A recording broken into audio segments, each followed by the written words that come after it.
Hello friends, welcome to Manu law classes. मेरा नाम गौतम दीक्षित है। आज के इस वीडियो में हम जनवरी 4, 2022 के इम्पोर्टेंट न्यूज़ को हम डिस्कस करेंगे।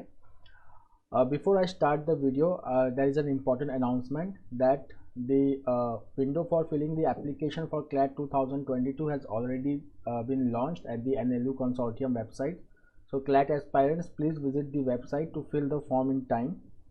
So now let's start with the video. जो आज के जो सबसे इम्पॉर्टेंट न्यूज़ हैं, एक तो फॉरेन पेज पे दो इम्पॉर्टेंट न्यूज़ है about the Sudan political crisis which is going on since October, और उसमें कुछ एक लेटेस्ट डेवलपमेंट हुआ है। Second, we will study about the non proliferation treaty, basics about the non proliferation treaty, and then we will find it out that why India is not a member of non-proliferation treaty and the two nuclear tests which was conducted by India in 1974 and in 1998 उनके क्या नाम थे वो हम जानेंगे। Then we will also have a brief about the House panel on prohibition of child marriage amendment bill 2021 which has been referred to the parliamentary committee। उसके chairman कौन है, we will see about that। And then we will have update about the COVID vaccine policy, the COVID के कितने cases हैं, and what other steps should be taken to make the COVID vaccination policy, especially जब से adolescents के लिए भी allow हुआ है, we will follow that। Then उसी से related US ने भी कुछ decisions लिए हैं about their COVID vaccine policy, we will see that also। So let's start with the news। The first news, very important news for the day is coming is कि China ने एक bridge construct कर रहा है इन Pangong lake. तो ये बहुत ही इंपॉर्टेंट न्यूज़ है। ये सैटेलाइट इमेज है। So as you can see the satellite image clearly.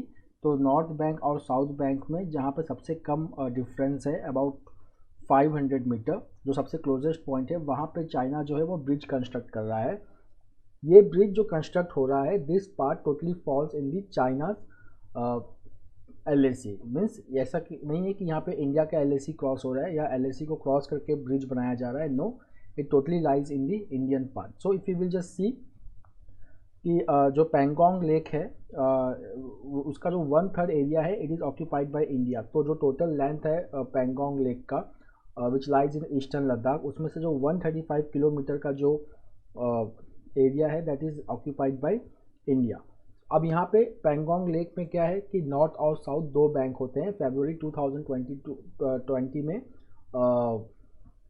Both sides agreed to disengage from the south and north bank of Pangong lake. अब यहाँ पे क्या हुआ है कि मई 2020 में जो क्लैश हुआ था, उस क्लैश के बाद चाइना वहाँ पे इंफ्रास्ट्रक्चर जो है ईस्टर्न लद्दाख में बहुत रैपिडली बिल्ड कर रहा है।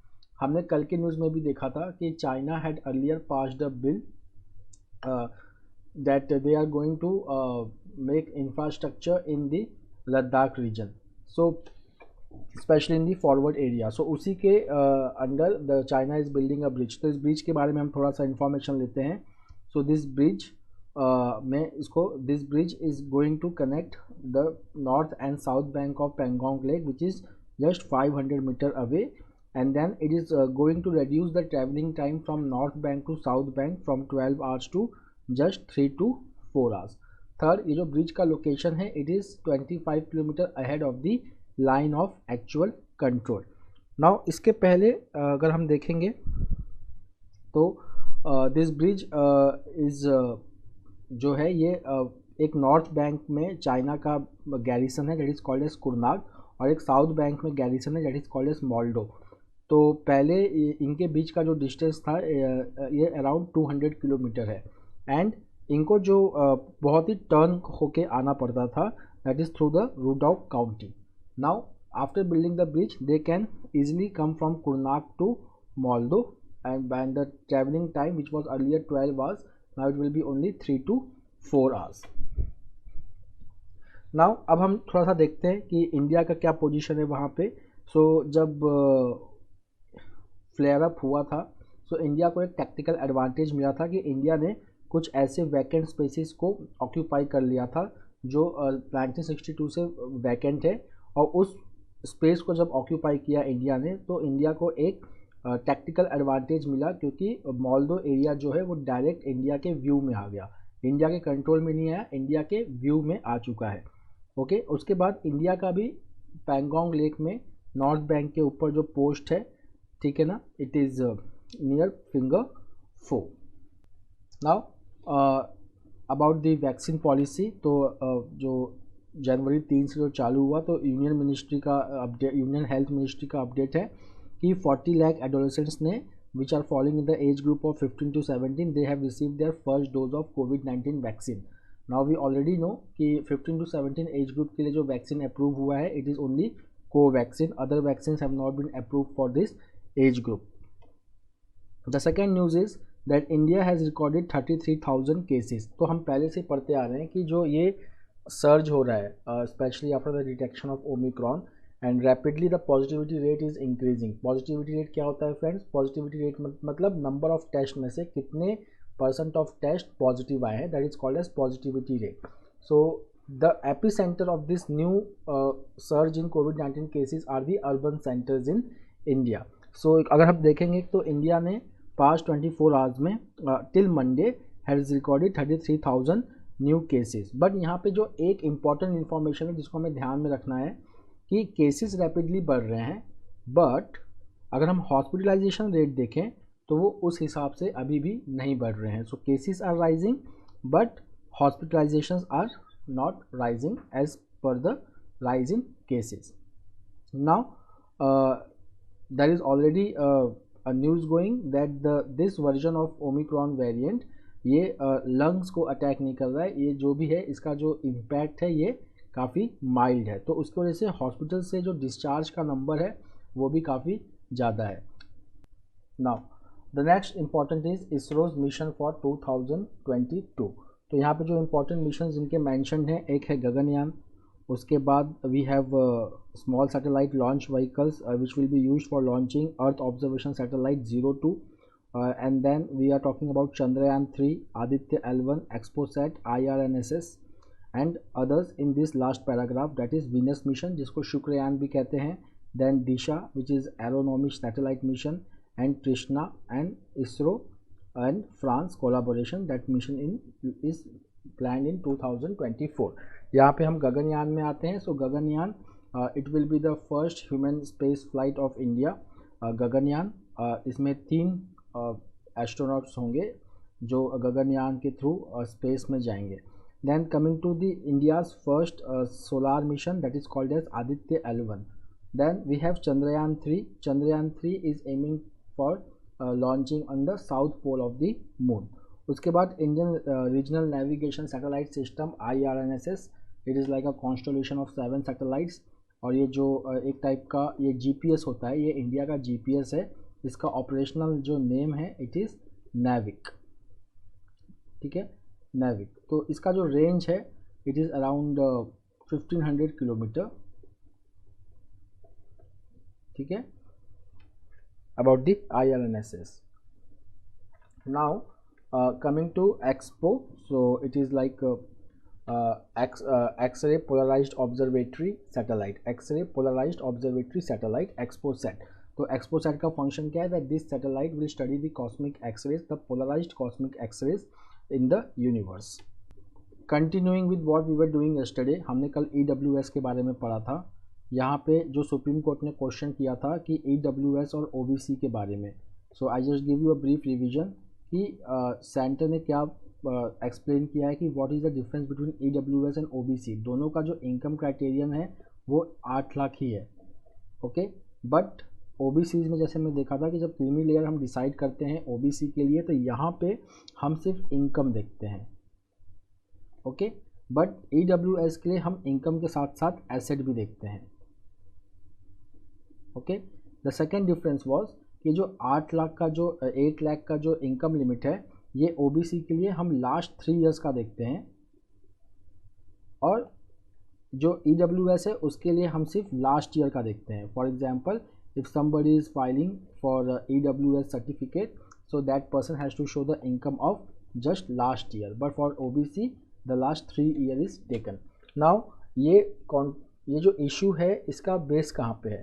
तो यहाँ पे इसका जो बेस है, it happened when the central government ने एक नोटिफिकेशन निकाला जुलाई 29 को, and reservation was extended to all India category in NEET medical admission where 27% for OBC and 10% for EWS in this all India quota.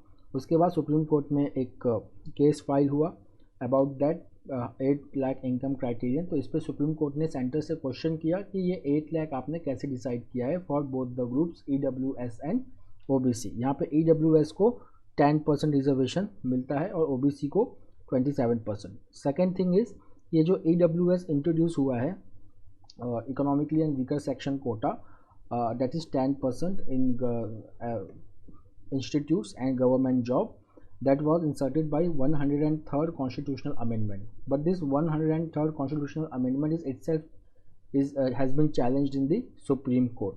Okay फिर उसके बाद क्या हुआ कि यूनियन गवर्नमेंट ने एक एक्सपर्ट कमिटी बैठाया to study the criterion.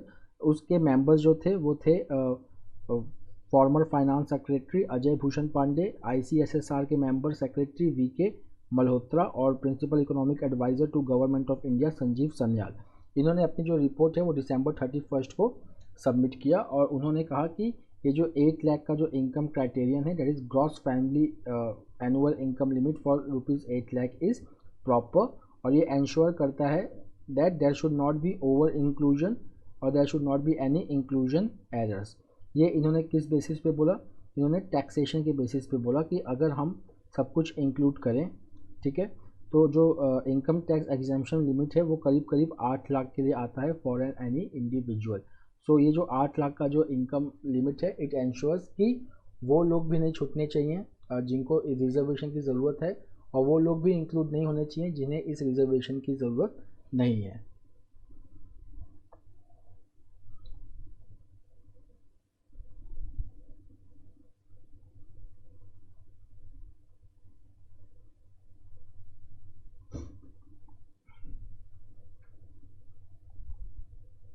Now कोविड-19 के केसेस को हम यहाँ पे कंटिन्यू करते हैं। तो यहाँ पे अगर हम देखेंगे तो obviously we will see that urban centres और cities they are the epicentres of new surge in कोविड-19 केसेस। तो यहाँ पे एक बार हम फिर से लेते हैं कि जो महाराष्ट्र है currently again it is leading the surge in the state. यहाँ पे 12,160 न्यू इन्फेक्शंस रिपोर्ट किए गए हैं और जो एक्टिव केसेस है वो बढ़ के 52,422 हो गए हैं।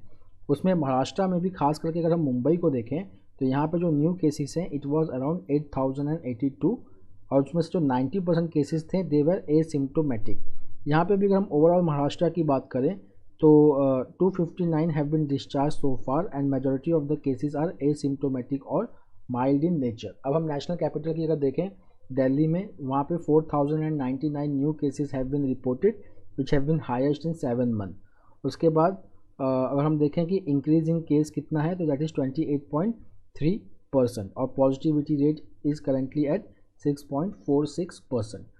बट अगर हम हॉस्पिटल ऑक्यूपेंसी की बात करें, अगर हम कंपेयर करें इसको सेकेंड वेव से, तो यहाँ पे देखिए जो हॉस्पिटल बेड्स हैं उसी से हमें पता चल रहा है कि about 95.3% of the hospital beds are still vacant.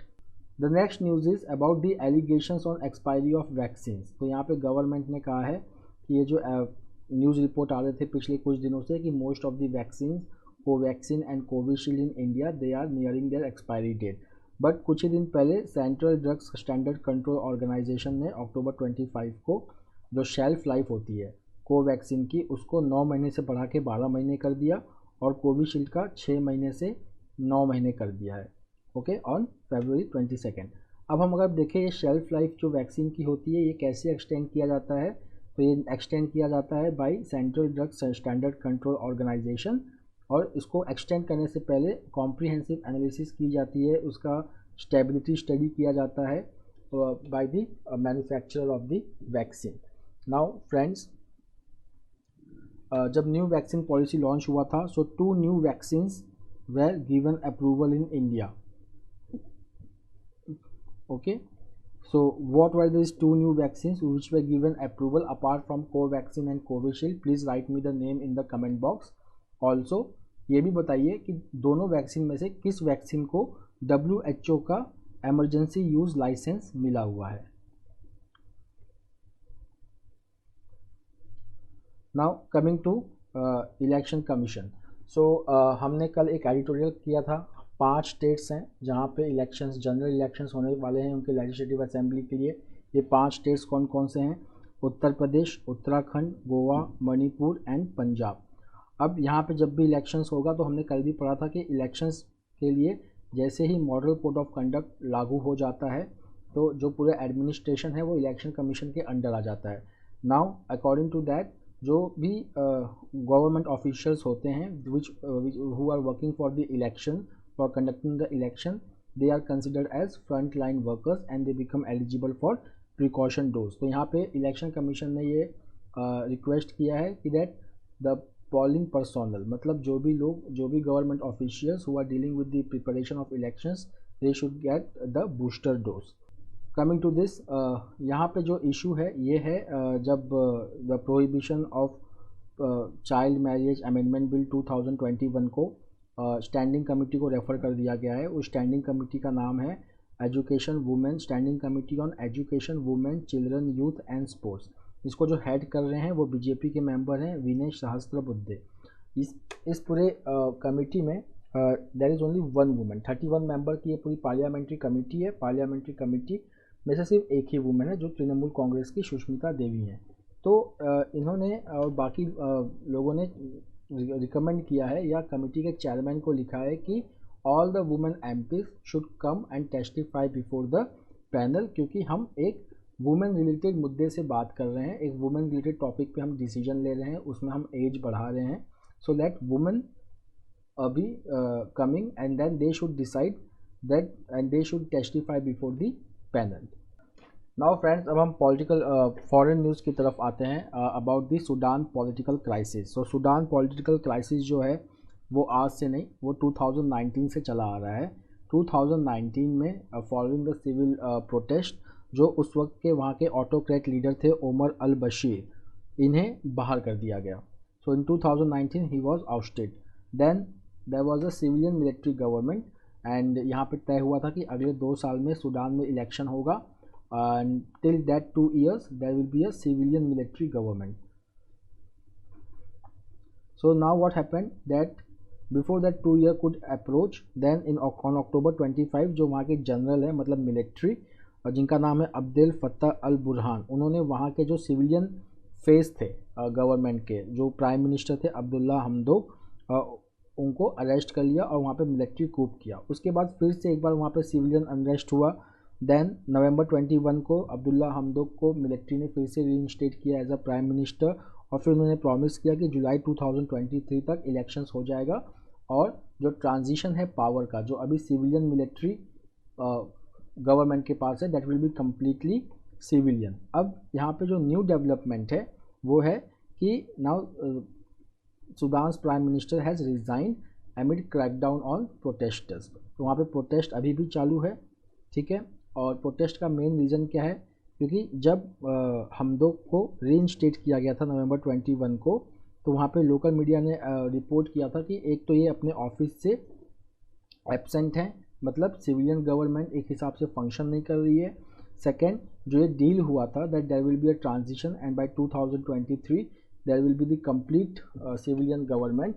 यहाँ पे उनको इस डील में ऐसा लगा था कि reinstating Hamdok simply means giving legitimacy to the military rule. तो वहाँ पे इसी के चलते अभी भी वहाँ पे प्रोटेस्ट चालू है। The next is covid related news from US and UK. तो यूके में अभी भी केस बहुत बढ़ते जा रहा है। ब्रिटेन जो है वो इस वक्त यूएस का बहुत ही वर्स्ट अफेक्टेड रीजन है रिलेटेड टू कोविड-19। वहाँ पे अगर हम टॉल देखेंगे तो it is like 1,49,000 that toll has already taken place. So in current situation जो बोरिस जॉनसन है वहाँ के प्राइम मिनिस्टर, वो कह रहे हैं कि यूके के hospitals they are going to face considerable pressure because of rising cases of corona. Second, अगर हम यूएस का अगर देखें तो यूएस ने इसी से रिलेटेड डिसीजंस लिया है कि यूएस ने जो पहले अलाउ किया था एडोलेसेंट्स को to take the covid jab, now this extra Pfizer jot will be also available for children as young as 12। Okay, now coming to a very important topic that is called as nuclear non proliferation treaty, जिसको हम NPT भी कहते हैं। So this NPT, nuclear non proliferation treaty, it came into existence in 1970 तो nuclear non proliferation treaty में problem क्या है कि इसमें एक कट ऑफ डेट है, वो कट ऑफ डेट बहुत ही इंपॉर्टेंट है। That cut off date is called as 1 January 1967, 1 January 1967।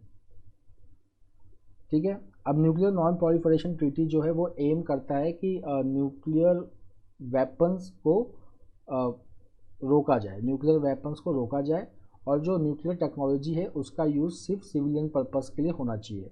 Okay, but यहाँ पे क्या है कि एक प्रॉब्लम क्या है कि 1 जनवरी 1967 एक कट ऑफ डेट इसमें डिसाइडेड है, और इसमें क्या है कि any country which has tested nuclear weapon और nuclear bomb before 1 January 1967 they will be considered as nuclear power state. तो अगर अब हम रियलिटी देखें तो by 1 January 1967 only 5 countries are there who have tested the nuclear weapon and they are regarded as the nuclear weapon states. So those 5 countries are China, Russia, US, UK and France. अगर हम P5 countries भी देखें UNSC में, तो P5 countries भी हमारे यही 5 होते हैं, and they are also nuclear power state as designated by nuclear non-proliferation treaty. Now the nuclear non-proliferation treaty या NPT does not allow other countries to possess nuclear weapons. Civilian use के लिए nuclear technology का use कर सकते हैं, but nuclear weapons के लिए they are not allowed to carry out the nuclear power test. That's why India consider this nuclear non proliferation treaty as discriminatory. अगर हम इंडिया की बात करें तो इंडिया में अगर हम इंडिया को देखें, सो अराउंड इंडिया के पास यहाँ पे चाइना है, ओके, यहाँ पे पाकिस्तान है. So India has already fought a war with China in 1962. अब अगर हम यहाँ पे देखेंगे तो China is already a nuclear power state as per the nuclear non proliferation treaty. India had a war with China in 1962. So India considers it as a right to develop nuclear power और nuclear weapon as a deterrent against China. So India को जो ये nuclear non proliferation treaty है वो रोकती है from developing the nuclear weapon. Hence India is not a signatory to nuclear non proliferation treaty. उसके बाद कुछ कंट्रीज़ हैं जो न्यूक्लियर नॉन प्रोलिफरेशन ट्रीटी के मेंबर्स नहीं हैं, but they are the nuclear power. उसमें से इंडिया एक है, second is Pakistan, then we have North Korea, और जो इजराइल है it has the clandestine nuclear program. It has not declared it is a nuclear power state. Then coming to the nuclear test in India, India में 2 nuclear test हो चुके हैं. पहला nuclear test जो था विच हैपेंड ऑन 18 मई 1974. 18 मई 1974, इसको हम operation smiling Buddha भी कहते हैं. This is called a smiling Buddha. The second nuclear test it was carried out from 11th to 13th May 1998. इसको हम ऑपरेशन शक्ति कहते हैं. So the first Pokhran test is called as operation smiling Buddha, and the second nuclear test by India is called as operation शक्ति.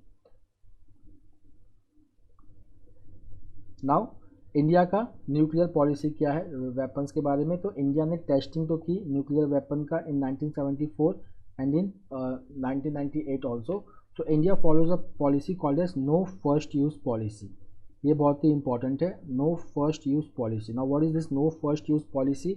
No first use policy के under India कहता है कि they are never going to strike any country with nuclear weapon first, but if India is attacked by any nuclear weapon or biological weapon,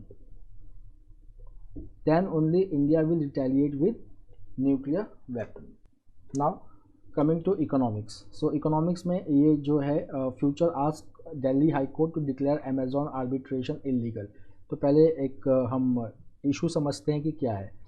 2019 में Amazon और future group में एक deal होता है और अमेज़ॉन जो है वो फ्यूचर ग्रुप को ख़रीद लेती है. उसके बाद फ्यूचर कूपन्स एक होता है, उसका डील जो है वो रिलायंस के साथ होता है आफ्टर 2019. सो अमेज़ॉन कहता है कि since future has made a deal with Amazon, so future can not enter into any deal with Reliance, but future इसको डिनाई करता है. सो अमेज़ॉन जो है वो इस डील को सिंगापुर आर्बिट्रेशन पैनल में लेके जाता है. वहाँ पे फ्यूचर जो सिंगापुर आर्बिट्रेशन पैनल है it rules in the favour of Amazon. उसके बाद इस डिसीजन को चैलेंज किया जाता है कंपटीशन कमीशन ऑफ इंडिया के अंदर। So competition commission of India in December 2021 वो इस 2019 के डील को ही पूरा इलीगल बता देती है कि ये जो डील हुआ था इसमें अमेजोन ने बहुत सारे फैक्ट्स को सप्रेस किया था। Okay, and this deal no longer exist. Okay, अब क्या हुआ है कि फ्यूचर रिटेल ने न्यू दिल्ली कोर्ट को कहा है कि since the competition commission of India has declared this deal as not proper and has cancelled the deal, so जो न्यू दिल्ली हाई कोर्ट है वो जो सिंगापुर आर्बिट्रेशन पैनल का जो अवार्ड है उसको नलिफाई कर दे। That is the issue over here. Now this competition commission of India, it is a statutory body. It was established by Competition Act 2002 and it was established in 2003 and it replaced Monopolies and Trade Restrictive Practices Act. Second है कि India जो है free trade agreement करने वाला है कुछ कुछ countries के साथ, उसमें से इजराइल के साथ हो रही है फ्री ट्रेड एग्रीमेंट। उसके बाद कुछ कंट्रीज़ के साथ एडवांस स्टेज पे है हमारा जो फ्री ट्रेड एग्रीमेंट है। Some among them are United Arab Emirates, United Kingdom, Australia and Canada. Similarly अगर इंडिया इजराइल की हम बात करें तो एक क्वाड तो हम जानते हैं, क्वाड्रिलेटरल सिक्योरिटी डायलॉग, जिसके 4 मेंबर्स हैं, US, Australia, then Japan and India. एक न्यू क्वाड बना है, न्यू क्वाड, जिसको हम इकोनॉमिक क्वाड भी कहते हैं। So who are the members of economic quad, please write me in the comment box. ये रिसेंटली बना है economic quad. The next is India wants WTO meet on COVID package. यहाँ पे WTO it is World Trade Organization. It is headquartered in Geneva. इसके जो director general हैं कौन है, please write me in the comment box. World Trade Organization is not a specialized agency of the United Nations. Please bear that in mind. And World Trade Organization came into existence in 1995 following the Uruguay round of negotiation, and it has replaced a body which is called as GATT, which was established after World War II. That is called as General Agreement on Trade and Tariff। इसी WTO का एक agreement है जिसको कहते हैं trips agreement. Trips agreement मतलब trade related aspects of intellectual property rights. Okay, ये जो इंटेलेक्चुअल ट्रेड में जो इंटेलेक्चुअल प्रॉपर्टी होता है उसको प्रोटेक्ट करता है। अब यहाँ पे 2 कंट्रीज़ हैं, इंडिया एंड साउथ अफ्रीका। इन्होंने अक्टूबर 2020 में इन्होंने WTO में सबमिट किया था प्रपोजल कि ट्रिप्स का वेवर मिलना चाहिए, that for producing the vaccine and other covid related material in their country they should get TRIPS waiver. मतलब ट्रिप्स के प्रोविजंस कुछ कोविड के चीज़ों पे लागू नहीं होना चाहिए, and that will allow countries like India and South Africa to manufacture vaccine और कोविड रिलेटेड प्रिवेंशन, कंटेनमेंट और ट्रीटमेंट मटेरियल इन इंडिया, जिसके ऊपर अभी तक कोई प्रोग्रेस नहीं हुआ है। The next important news from economics is that RBI approved small offline e-payment. तो RBI ने एक स्मॉल ऑफलाइन ई पेमेंट को फैसिलिटेट किया है। Now see how it will work. तो सबसे पहले कि इस ऑफलाइन ई पेमेंट के लिए कोई इंटरनेट की ज़रूरत नहीं है। This payment is based on face to face and it will use instruments like cards, wallets and mobile devices. इसमें SMS और ईमेल के थ्रू ट्रांजैक्शंस के अलर्ट्स भेजे जाएंगे और जो ट्रांजैक्शंस की जो लिमिट होगी इट विल बी ₹200 और जो ओवरऑल ट्रांजैक्शन की लिमिट होगी that will be ₹2000। Now coming to sports, यहाँ पे वुमेन IPL की बात हो रही है। तो यहाँ पे पहले से ही एक टूर्नामेंट है that is related to the women IPL type things, that is called as women big bash league. तो अब यहाँ पे बात हो रहा है कि जैसे IPL होता है वैसे एक वुमेन के लिए भी T20 वुमेन टूर्नामेंट कराया जा सकता है। Now coming to the editorial, widening the safety net. So friends, ये हम करते जा रहे हैं, बस we will do a revision over here. अब न्यू कोविड-19 जो पॉलिसी आया है, वैक्सीन की जो पॉलिसी आई है, इसमें teenagers from 15 to 17 years they can register themself on CoWIN portal and they can get vaccinated by Covaxin. Second is that the frontline workers and people who are aged above 60 with comorbidities they can also get the homologous vaccine। homologous vaccine का मतलब कि जो vaccine उनको वो double shots में लगे थे, 2 shots में लगे थे, वही उनको तीसरा वैक्सीन भी वही लगेगा। बट यहाँ पे जो सिर्फ बच्चों के लिए मीन्स एडोलेसेंट्स के लिए from 15 to 17 years only Covaxin has been allowed. But यहाँ पे एक प्रॉब्लम ये है कि the author is saying in the specially in the second paragraph कि हमारे एडोलेसेंट्स के नंबर्स बहुत ज़्यादा हैं। ओके, अगर हम इसको अगर देखें तो कोवैक्सीन का जो प्रोडक्शन है वो कोविशील्ड के कंपैरिजन में बहुत कम है। 10% of the doses which has been administered till date was only Covaxin. तो अगर हम खाली कोवैक्सीन को अलाउ करते हैं फॉर आवर एडोलेसेंट तो हो सकता है कि इस वैक्सीन की शॉर्टेज पड़ जाए। So we should consider other vaccine also for inoculation of our adolescent population. The next is India's right record America's blinkered vision. तो यहाँ पे ये है कि ऑथर ने कुछ पॉइंट्स रखे हैं, कुछ रिपोर्ट्स इसमें साइट किए गए हैं और इसमें ये बताया गया है कि अगर हम इंडिया का अगर डेमोक्रेसी या जर्नलिज्म में या प्रेस फ्रीडम इंडेक्स में अगर इंडिया की रैंकिंग देखें तो वो स्लाइड करते जा रही है। Okay, but the world media is not talking about that. तो यहाँ पे वर्ल्ड मीडिया जो है it takes the topic according to the report which suits the United States. Okay, तो यहाँ पे एक यूएस को क्रिटिसाइज़ किया गया है, बल्कि यूएस के प्रेसिडेंट को क्रिटिसाइज़ किया गया है इन रिलेशन टू इंडिया। तो इसमें जो इम्पोर्टेंट इन्फॉर्मेशन है हमारे एग्जाम पॉइंट ऑफ व्यू से वो हम देख लेते हैं। तो India is considered a critical ally by the United States which is the only major defence partner. तो इंडिया ने, यूएस ने सिर्फ एक ही कंट्री को अभी तक अपना मेजर डिफेंस पार्टनर माना है, दैट इज़ इंडिया। उसके बाद जो एम्बेसडर डेजिग्नेट है इंडिया के लिए एरिक गैरसेट्टी, ठीक है, ये नाम बहुत ही इंपॉर्टेंट है, ये अभी अभी इनका चुनाव हुआ है। Okay, so this name is very important, Eric Garcetti. He has said that, ये स्पीच दे रहे थे सीनेट में जब इनको कंफर्म किया जा रहा था, then he said that few nations are more vital to the future of American security and prosperity than in India. उसके बाद India is buying S-400 missile from Russia. और फिर ये डर था कि इंडिया के ऊपर काटसा सैंक्शन लग जाएगा, कैटसा सैंक्शन, बट वो इंडिया के ऊपर लगा नहीं। अब अगर हम इंडिया की अगर बात करें तो देयर आर सर्टेन रिपोर्ट्स, यहाँ पे अब डेमोक्रेटिक वैल्यूज़ की बात हो रही है। तो यूएस स्टेट डिपार्टमेंट का एक रिपोर्ट है that is called as country report on human rights practices. यहाँ पे लास्ट मार्च में ये रिपोर्ट आया था and it highlighted certain things which are happening in India, like extrajudicial killing, torture, arbitrary arrest and detention, violence against minorities, then harassment of journalists and censorship and blocking of websites. उसके बाद US में एक freedom house करके you can say organisation है जिसने India को partly free बताया था। देन स्वीडन में एक वी डैम इंस्टीट्यूट है जिसने इंडिया को इलेक्टोरल ऑटोक्रेसी के सेक्शन में रखा था। उसके बाद डेमोक्रेसी इंडेक्स में अगर हम देखेंगे और स्टॉकहोम इंस्टीट्यूट फॉर डेमोक्रेसी में देखेंगे उसमें भी इंडिया का जो रैंक है वो कुछ अच्छा नहीं है। बाद में अगर हम वर्ल्ड प्रेस फ्रीडम इंडेक्स की बात करें which is released by reporters without borders, इसमें भी इंडिया की रैंकिंग बहुत ही कम है, दैट इज़ 142।